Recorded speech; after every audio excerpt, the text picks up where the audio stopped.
কোন দুই লেগে যতবার গিয়ারও চাপ দিবা ক্লাচও চাপ দিবা ততবার অ্যাক্সেলেটর ছাড় দিব মাস্ট। কিন্তু কোনো সুযোগ নাই যে না ছাড়িয়ে। যতবার ক্লাচও চাপ দিবা ততবার অ্যাক্সেলেটর থাকবে। ক্লাচ করুন 3 লাখ। গিয়ার চেঞ্জ করার সময় ও গিয়ার চেঞ্জ করে 10 সেকেন্ড হাত রাখুন গিয়ার ও ক্লাচ ছাড়ুন স্পিড দেবে। স্পিড দেবে গাড়ি স্টার্টিং কোনো উড়িয়া যাইতো না পড়তো না।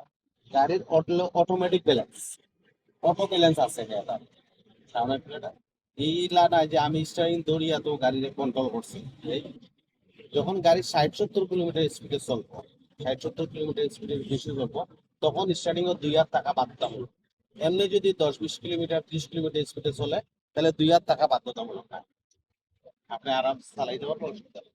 আপনার কারণ হইলো স্টারিংটারে বেশি গুরুত্ব দেখতেন আরো বেশি গুরুত্ব দিলে এটা তো অটোমেটিক চলে গাড়ি গাড়ি অটোমেটিকলি হেলা তার ব্যালেন্স থাকে।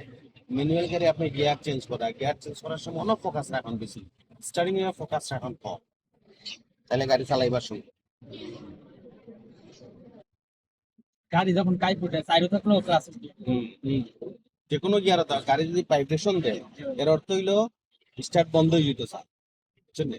মানুষ সরকার তো থাকলে থাকে না নি সরকার তো মরার আগে সরকার তো থাকে না নি যেমন শরীরে চাকুনি দেয় মানে গাড়িও স্টার্ট বন্ধ হয়ে যাওয়া মানে মরে যাওয়া আর কি। তখন ও স্টার্ট বন্ধ হইবার আগে গাড়িওয়ালা চাকুনি দিবে চাকুনি দিয়া মানে হে কই তো স্যার বন্ধ হয়ে যায় স্পিডে। মানুষের মরার আগে লাইফ সাপোর্ট দেয় না নেই অক্সিজেন লাগায় অক্সিজেন লাগাইলে হে আরো কিছু স্টেবল তখন আমরা যখন আমরা ক্লাচও চাপ দিই ও অক্সিজেন দেওয়ার মতো আর কি যে আপনার গাড়িটা এখন আবার স্টার্ট বন্ধ হইতে পারে। ক্লাচও যখন চাপ দিই তখন ইঞ্জিন আর গিয়ার দিয়ে ওটা আলাদা হয়ে যায় কারণ গিয়ারের লগে সম্পর্ক না থাকার কারণে গাড়ি আর স্টার্ট অটোমেটিক সাউন্ড বাড়ি যায় অটোমেটিকলি। যদি অ্যাক্সেলারেটর চাপ দিই তাহলে সাউন্ড বাড়বে অ্যাক্সেলারেটর যদি ছাড়ে দিই তার সাউন্ড বাড়তো না। গীতা নাম ভাই ওর নাম মোহাম্মদ সাজিদুল ইসলাম। সাজ্জাদুল ইসলাম বাড়ি সাজিদুল সাজিদুল জি বাড়ি সুনামগঞ্জ। সুনামগঞ্জ কোন জায়গা সুনামগঞ্জ জামালগঞ্জ থানা। জামালগঞ্জ ফেসবুকে ভিডিও দেখে আইছি।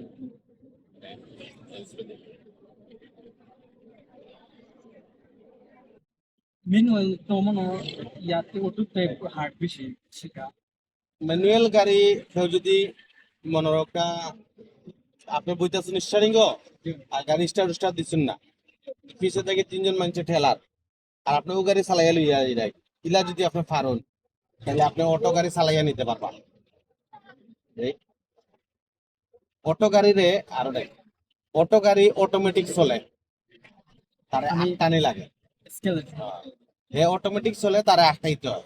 আর ম্যানুয়াল গাড়ি হে তারা অটোমেটিকলি চলে না তারা চালাইতে হয় অটো গাড়ি আর অনেক কাজ কম অটো গাড়ি তাই না আরো জানিস পেতেন জানিস হাতে নরম রাখুন।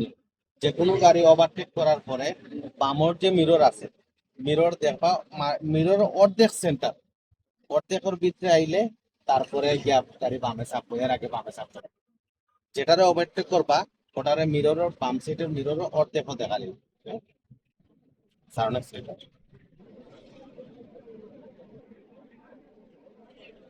শহরের ভিতর দিয়ে জিনিস বেশি খেয়াল রাখা লাগে।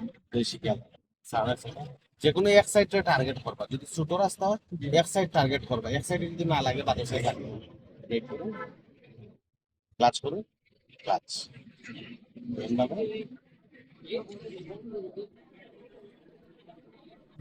ক্লাচ পুরা করছেন না তো ও কারণে গিয়ার ওলা শক্ত করছে শক্ত লাগছে। এনি হাও যে কোনো ব্যক্তি হইলেও ক্লাচ পুরা করতে ইলা নাই যে আপনি ক্লাচ পুরা করতে পার বাকি না করলে হইব ইলা কোনো সুযোগ নাই। যে কোনো ব্যক্তি হইলেও আপনার যে কোনো অবস্থায় ক্লাচ পুরা করতে পারে। যে গাড়ি আবিষ্কার করছে এও যদি গাড়ি চালাইতে হয় তাহলে ক্লাচ পুরাটা করতে হবে তাহলে চালাইতে পারবে ক্লাচ করে গাড়ি চিনে না যে খেয়ে চালায় হে বুঝে তার সম্পূর্ণ যার যেটা সিস্টেম আছে তার ওলা দিতে হইবে তাই না তাই না